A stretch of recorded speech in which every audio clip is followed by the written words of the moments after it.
You know what, everyone? I know you're gonna see this. And you're gonna wonder, Jacob, why do you have an actual intro at the start of a Blackgate video? My sound siphon, which records my game sound, failed 3 times in a row so far at the intro music. Because I know it fails throughout the video a lot of the time, and I edit in the music, because I can get the music. The one thing I can't edit in, and I don't want to have to sync up while editing it, is the intro. So, fuck my life.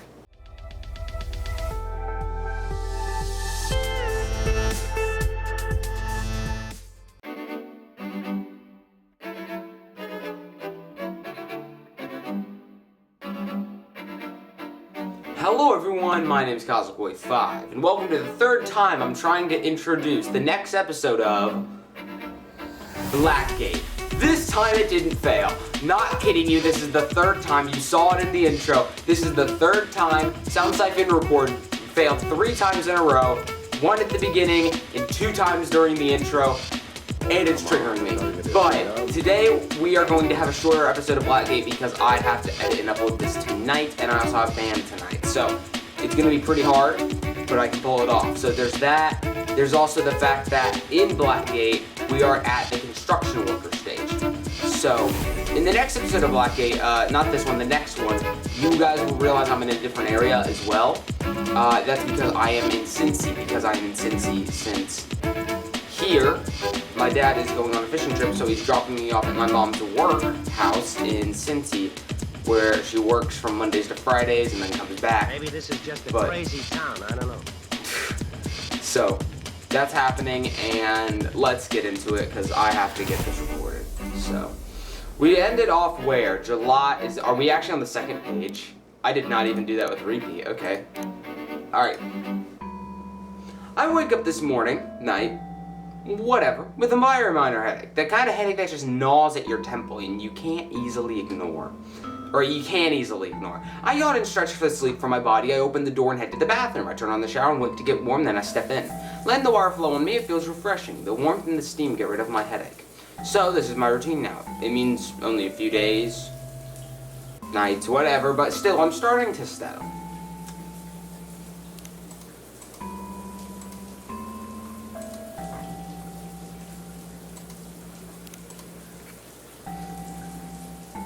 Settle down effectively. Settle down, of course. I guess it could be worse. Alright, we've seen all this, guys. We've seen all this text. Family and friends, significant other. We picked this. Let's try family and friends. My family and friends are doing. I randomly disappeared. They must have been destroyed with Furry. Yeah, blah, blah, blah, blah. So we've seen all of this.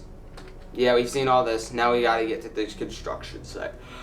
Hey, open the gate. They really should put some sort of security measure in place or something. It doesn't matter, though. It heads toward the staff building to see the attorney waiting patiently for me. Ready to unravel more mysteries tonight? Oh my god. Why is this a thing? I'm sorry, everyone, but you guys know my intro, right? My sound, you can see it on the screen here. What is going on? This is gonna be like the hardest episode to edit ever because Sound Siphon just does not want to respond. Give me a second, everyone. I gotta fix this thing, because this thing is bad.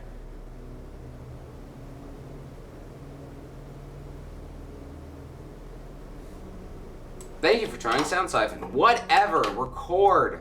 Do your job. I'm gonna, send a letter of complaint.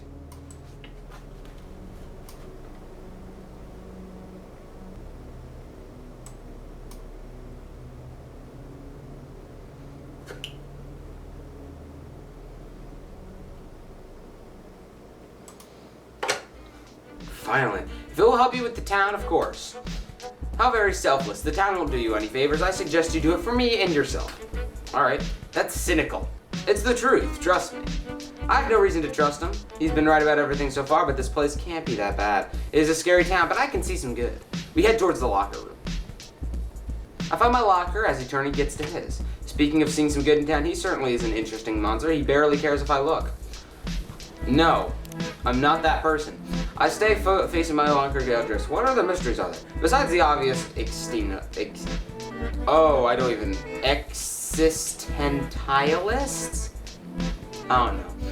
Things of flesh and fur of everything in the town, you're the biggest question mark. I guess that's a fair assumption. I guess if I'm such an unknown, why don't you just ask me what's so mysterious? Why did you come to Blackgate? What purpose do you actually serve?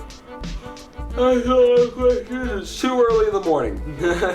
What gave you access to such a dangerous sector even though you have no previous knowledge of? Those kind of questions I hope to answer. A fish getting dressed as attorney waves me to follow. Let's go explore! Yes, that'd be smart. Attorney leaves the locker as I follow. We head back to the town of the piss. Things seem moving much more effortlessly tonight.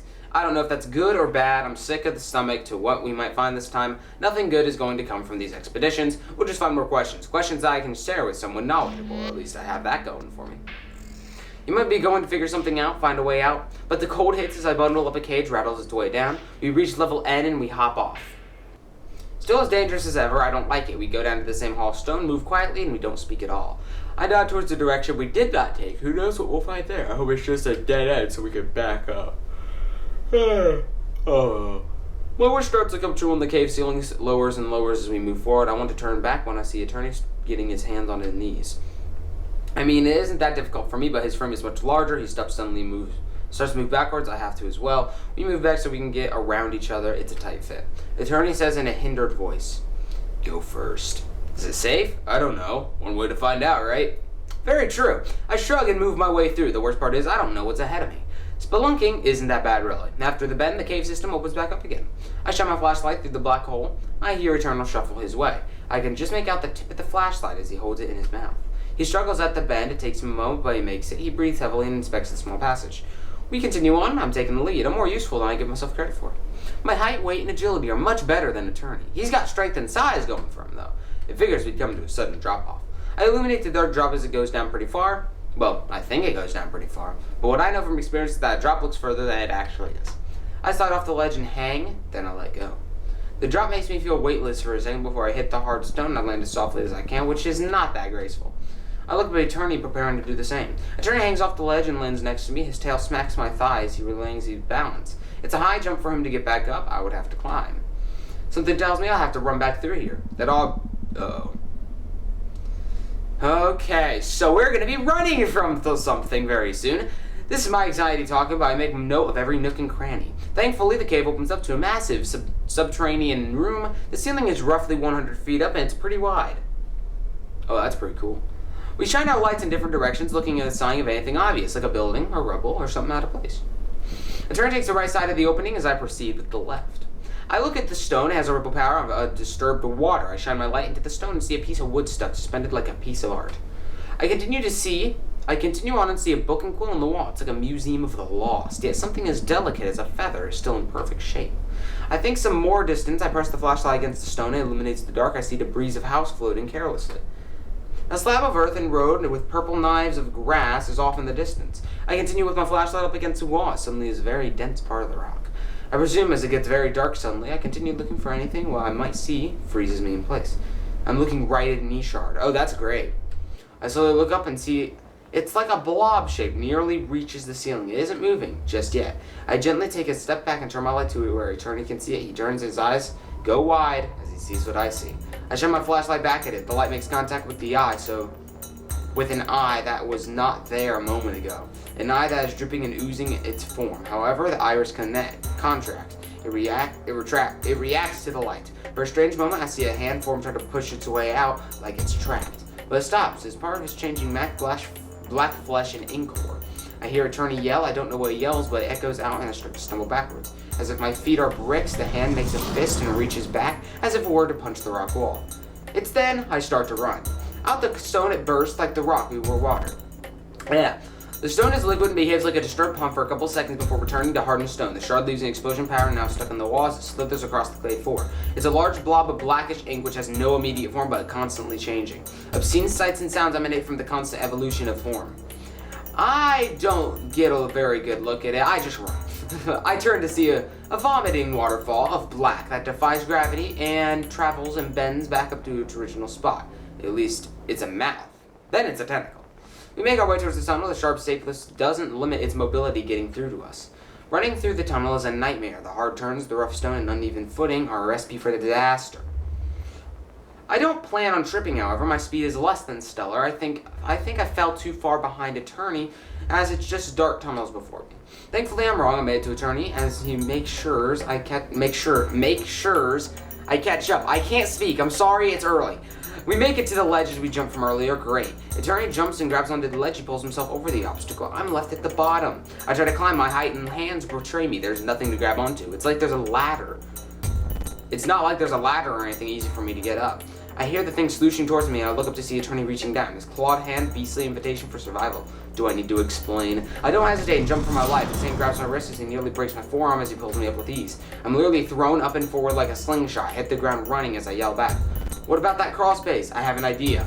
The limited light of the flashlight makes it difficult to see exactly where we're going. The turns are rough as I take to put my hand out and stop me from slamming into the walls at times. Then the cave comes to the little tunnel. I get on my hands and knees, quickly crawl my way through. I turn to see Attorney is following, but as expected, he is having difficulty. There's not much time to waste, so I reach through and grab onto him and start pulling. With all my weight, I pull. I am rewarded with my efforts as the black and red furred beast pops through the bend and I'm sent back. A game of tug of war that I won. I feel dizzy. As I'm back on my feet, I think I am moving on instinct now. A loud explosion crackles and bounces off the walls. My back feels heat as I'm propelled forward. My ears ring with tinnitus. Okay, as Attorney picks me up and we stumble our way forwards. My flashlight seems too dim, yet I snap back to see our salvation ahead, the cage. We jump into the cage and turn to see the shark still chasing. It's singed on half on an undefined form. I hit the button to go up. I hit it again. We dangle like a sack as it jumps up and out. I shut my eyes and collapse as I hear a loud gong. My eyes open slowly to see the thing trapped behind a barrier of pentagons. It's a futuristic force field. Nice. The constant slashing that the shard makes, the many mouths, the arms, not arms, blades of black, impossible geometry that is used against the barrier, it causes the entire pit to glow like a giant cylinder. It is unsuccessful at reaching us. The elevator begins to lift as it stops for a moment. I look to see the hand from earlier. Its hand reaches out to me, and in an instant, it is 10 fingers instead of 5. They all point to me as a new digit snaps sideways or backwards, breaking, as the lift makes a journey further away. It makes the strangest yet most pleasant noise I've ever heard, like the final moments of a spinning coin as it comes to rest. Interesting.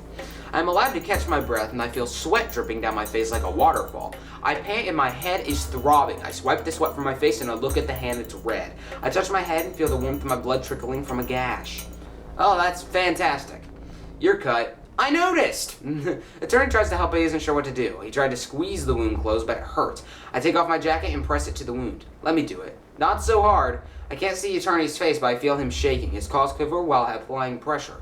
The light is blinding as we cross the threshold back to the real world. Well, the real world as it is, I can feel the heat of the wound and the throb that goes with my heartbeat. I can feel a slight burn against my back. An E-shard on level N. Get everyone out. He almost yells to someone, but I can't see. My jacket is over my face, soaking up the blood. I hear a siren from a mega speaker. I turn, lift the jacket, and see one pointed down, straight from the top of the metal pyramid. That's the last thing I see right outside as I'm pushed from the staff room. Attorney sits me down on a chair as he goes off looking for supplies, I might guess. I sit alone and hear someone enter. It appears you encountered a shard and were not capable of destroying it. Yet you were not killed. Yeah, because I'm a god. I was heard and said, not that badly. I see Attorney survived as well. Did you set off an explosive charge? Just as he says that, I hear Attorney come back. Decca, there's a shard down there. Its size is unheard of. I already know, but thank you for the due diligence. But how is it that neither of you are horribly wounded? Obviously, because we're gods. I mean... okay. We ran and I thought to blow the cavern behind us. My quick thinking slowed it down considerably. Come, Jayke, I brought a first aid kit. I'll try to figure out how to patch you up. Attorney grabs my arm and leads me to a sink. I can't read that. My impromptu jacket bandage is removed as I feel hair stick to it from the blood. Nice! I put my head under the faucet. It's in the shower. I do my thinking anyway. However, this is not the typical shower as the water runs red off my face. God, that must be a pretty bad gash, though. I see the spiral go down in a train. It doesn't take long for the water to turn back to clear and the blood is washed away. I hear the two of them talking during all this, but can't hear them well. The water drowns them out, I guess easily enough. Attorney pushes off the sink and pats the back of my head dry. Is this bad? Well, I need stitches. I don't know how humans repair yourselves. You require a bandage if I had, I guess. Attorney places a bandage on my wound and wraps it. I feel like a karate or kung fu expert. Wah! Alright, here, hold this. I felt a cold hard cloth press against the wound as I winced from it. Ice. Anything else that it did? Nothing of the sort, just as I described. How can you outrun something that does not live in itself to our rules? What? Another mystery. I hypothesized that size may limit its mobility. Their size doesn't slow them down enough for two mortal creatures to escape as much ease. Was this your first encounter, Attorney? Yes, it was. Then you wouldn't understand how those things move. They move with such speed that it's no longer magic. It's something entirely different. It was forced to behave that way. Jayke, what did you do to make it go so slow? Exist! I don't know! All this talk is going way over my head, but not at the same time. I guess I could. Don't have all the pieces. I could guess, but I don't have all the pieces to say for sure. I don't think Jayke has that kind of power. As I said before, blowing the cat from behind us slowed it down considerably. Decca perfectly still face says everything I need to know. She waits for my response. If you think I did something, you're wrong. I cracked my skull open trying to get out. Yes, but what can you really do? I didn't do anything. I just saw it and ran. Attorney is the one that saved me. The fur dragon seems agitated. He stands there with his arms crossed, waiting for Decca to notice him. She never looks his way again. You're the only variable that's different. You're either doing it intentionally and lying about it, or you truly have no control over what you can do. Or you're stupid! I mean, that is an option. I'll repeat myself, I did nothing at all. Then it was the shards doing. They spared you. And you as well, Attorney. What you two did is unprecedented. I'll be reporting this event. I hope it's a positive review. Far from one. Wait, we're getting punished for risking our lives? Decca walks out of the room without answering. I sit there dazzled. That might be a concussion, though. I hear Attorney pace around the room. It doesn't help that every step takes causes in my temple to surge with pain. He stops and crouches in front of me. What? Do you think I did something to that thing? No, I think Decca is hiding something. There's another agenda with her. There's another agenda with here? There's another agenda with her, and it's obvious now. Well, if it's obvious, why not tell me? I think she's out to get you. She's protecting someone and sees you as a threat to whoever she's protecting. You mentioned that she didn't want to tell the truth because I was here. Do you think she believes I'm so powerful as to be afraid of me? I think I'm understanding what's going on for once. You're onto something. However, if she claims what is true about the shards, their movement and method of attack, then you really are powerful as they say you are. Do you think I did anything? If there's one thing I've learned since being in Blackgate, is that strength can take many forms. Sometimes it's least flashy abilities that can cause the most. What? Being alive? I mean, that's my best guess. Attorney crosses his arms and sits in silence for a bit. The most of what? Change, damage, death, destruction? I don't quite know. There's only one thing to find out. Attorney moves his chair right behind me and he makes me lift the pack of ice from my head as it touches lightly. I was anticipating the sharp pain, but the dull roar of it being sore is much more welcome. Is this how you find out? No, but keeping you alive does help solve that mystery. Thanks? Don't thank me just yet. I chuckle. This is absolutely ridiculous, but at least all this nonsense off my mind off the pain, but the pain keeps rushing back. What do we do now? Well, we're done for the night. No point in going out with the shark waiting for us. Best we wait to get some rest and try again when it's clear. Does that mean I'll get a meal? Food is its own reward. After what we ran from, of course, you deserve more than just a meal for your efforts. At least someone appreciates me, in a way. I don't know if I should take that as a compliment or an insult. Attorney gets up and heads to the locker room. I follow him since I want to get out of these dirty clothes. We enter the locker room and the dragon thing starts to undress. Why is this always an option? I'm guessing I have to eventually, so why not? Okay. I watch Attorney undress as he's preoccupied with the thought to study me. Taking off my work clothes, I can smell my own blood and sweat. I put the dirty things into a laundry basket. I put my clothes back on. Okay, I don't get the point of this. I go to slip my shirt over my head, and I think I see Beck in the locker room with us. I do a double take, and as expected, there is nothing there. I finish getting dressed, and Eternal waits for me. Ready for your reward. If it's food, always. Oh, alright, food it is then. Okay. Did he have something else in mind? What am I saying? He's always thinking about something. Let's head to the bar. I love the bar. I get to meet Artie. Right? Artie? I don't remember. I think. Oh, whatever. Attorney motions and moves forward to the door. I leave the ice park behind. It's just cool water now. We exit the staff building as most of the workers stare at us. They were waiting for us to leave, and then they all pile in. I didn't hear them waiting, but they were quite loud now. Attorney's tail twitches as we pass the long line of workers and stares. We reach the gate to leave, and it swings open for us. I see the horns of that devil there. I just say thanks, and he nods. That is dope. We about to go in the cold, empty streets. By empty, I mean there are less cars, but this town barely has any. We quietly walk down the dimly lit road. I look down an alleyway, expecting to see nothing. I see a Batman nearly a foot from my face. I jump back startled. The bat's nose flares and sniffs the air. He takes a step towards me, sniffing my hair. Yell at him? I'm gonna say, excuse me, sir. Get away from me, you creep. The attorney wasn't paying attention until then. That creepy bat covers his mouth with both hands, turns, and runs into the alley. Was that Crane? What? It was a bat sniffing me. It gave me the chills. Our night is filled with close encounters. He's not been so bold in years. It's the scent of your blood. Yeah, wasn't he the guy who ate the guy that, what's-her-face killed? Hallie killed? We finally make our way to the bar. It seems we are here before happy hour. It isn't filled with many monsters as it should be. We sit at the bar, and the werewolf comes up to us. Alan, that's his name. It seems you survived an evil shard down there. Did you expect anything less? Well, from you, yes. Jake, here, I expected something. However, Jake here, I expected to get some big surprises. So what can I get ya? I'm thinking a drink, right? Help loosen you up a bit. I know you could loosen me up too. Oh my God, Alan! The wolf winks at me. The night is filled with perverts. Yep. Will you just get us an order? Oh, a little sensitive, I see. We both know you're more of a rough and tumble kind of beast, but I get it. Yeah, I had the hard night. Just keep trying to lighten the mood. So what you want? Alan's funny. Alan is great. We place our order for drinks and food. I'll just have water tonight. Water? What a waste of a drink. Although you probably don't want any alcohol with that wound of yours. Yeah! Are you stupid? Alan, okay, he said something, I missed it. I must look like a mess. I always do. Alan leaves us even after getting our drinks. For me, acne is just on and off. You can see some of it here. I actually wore a hat because I have pretty bad acne right now, so yeah, acne is just not nice to me. Even when I try to I have this thing, Proactive, it gets rid of acne, right? It cleans your face and then you put on pimple stuff and it gets rid of it. But sometimes it works, sometimes it doesn't. It's like 50-50 with me and it sucks. When it does work though, it's amazing and it's great.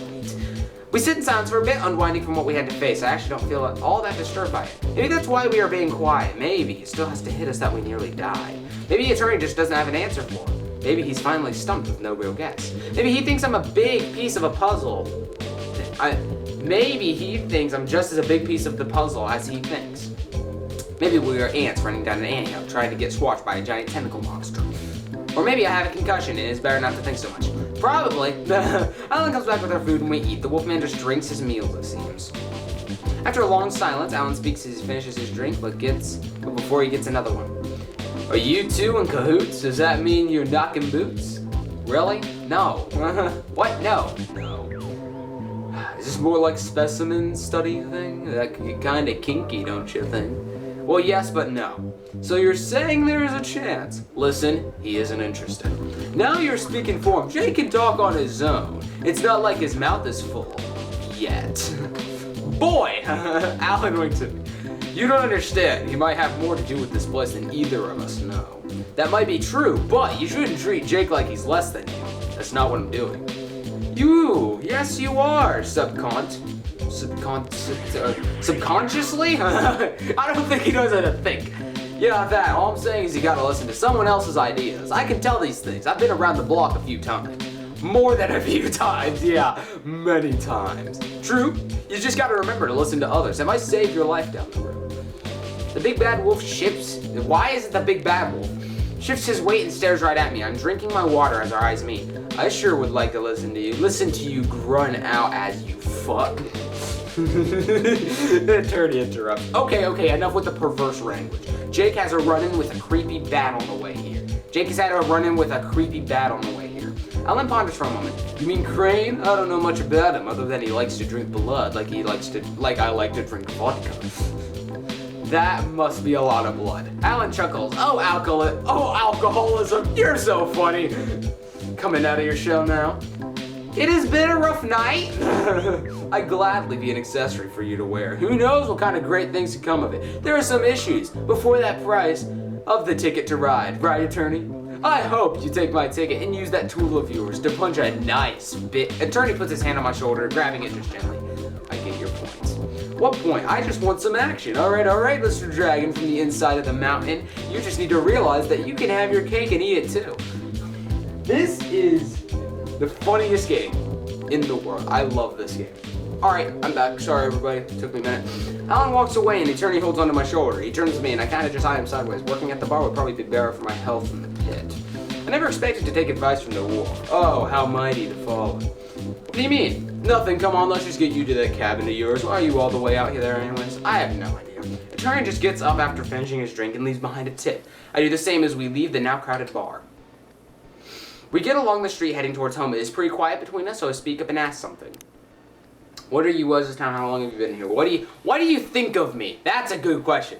There's something I don't quite understand yet. Why me? At first, it was for an entirely selfish reason, which was, you're able to go down to level N. You're my ticket to reach a level I've never been before. I could find something great down there. Find wealth in the form of money or knowledge. I mean, I still feel that way, and I bet you already knew that I was using you to get down there. You said that first. Now what was the reason? I'd rather not say. So why did you pick me? There must be a selfish reason behind it. Nice subject change. Well, yes, you're the most experienced excavator. I figured I would be better timed down there with someone who knew what they were doing. I certainly don't. You don't yet. You're a sharp one. That is your real power, I think. I am a quick learner. That I've been told. My intelligence, hardly. I'm not all that smart. I am fairly smart. I don't want to brag, but I have some thoughts and some bookworm in me, but it's not about being smart. You're determined for whatever reason. Plus you have the courage for being so small. What is with you and my height? Nothing. Markiplier would love this game. What do you think, huh? Alan was right. I need to listen more. What do you think? I think all this is just moving too quickly. I'm not sure how to handle this place. This place doesn't feel real. It doesn't feel right. It certainly feels real. I have to keep reminding myself that we almost died, that I have a head wound as a result of running away from a monster.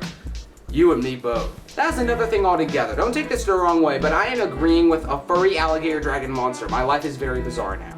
I am agreeing with a toughless, tailless, fleshy monster, so I know how you feel. Nothing feels quite right here. Is that why you're always finding answers? I think so. Will it help you get a grasp on what's going on? It is not that I want to know what's going on, so I can get out of this place. It is that maybe I do not feel that I'm really here. I'm knowing more might ground me to this new reality. Things feel dangerous, but it feels like a game. I don't want to play a game with my life. I don't want to feel like I have control. I want to feel real here. Physical stimuli doesn't work, as an evident with Alan. Mental stimuli doesn't work, as evident with the library. What's next? Solving the mystery of my surrounding might do. I feel more alive after tonight, yet I think that was just the adrenaline. Hopefully answers will lead to some peace. Will you help me find these answers? It would be dangerous, if you are aware, but it may help the both of us. I think you're right. Knowing what is going on will help. It may also lead a way out. True, I guess I could be prepared for more dangerous things down the pit. The only way we will know the truth is to uncover it. Stay safe, Jake. I'll see you in this construction site. Attorney turns and leaves as we reach a fork in the road. It was very timely. I keep walking along towards the cabin.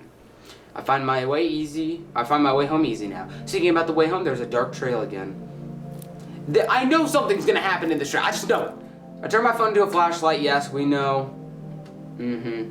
Yep. Alright, we're here. Hello, empty cabin. I don't really want to be here much longer. I wonder what I'm all thinking right now. I wash my face and try to stop thinking about it. Yep, and sleep. I think we're gonna stop there, night 5. I think that's a good stopping point. So, you guys see the night 5 on your screen, but I'm gonna get bigger webcam probably here in a second. This, again, shorter episode, much shorter episode, but here's a little bit of talk afterwards. So what we saw today was interesting. We found an E-shard again, an actual dangerous E-shard. So that's good to know. We know that the E-shards can form, or at least that one could form to itself. So a lot of weird things happen, but I'm trying to uncover the story little by little as we go, and it's hard. I'll give them credit. It is very hard to get this story down, but I think I'm getting used to it. I think I'm getting used to the way they bring up stuff, and I think it's a good idea. I think it's working very well. So, I think that is going to be the end of the video. So, if you guys did enjoy, please hit that like and subscribe button down below. It really helps the channel. And, yeah, I will be in Cincinnati with my next video. I'll see you in the next video. Goodbye. Peace. 하지 말라는 일을 하고 원해선 안 될 걸 원하고 또 상처받고 you can call me stupid 그런 난 그냥 시카고 우출 난 내가 하기 싫은 일로 성공하기 싫어 난 날 믿어 난 날 믿어 내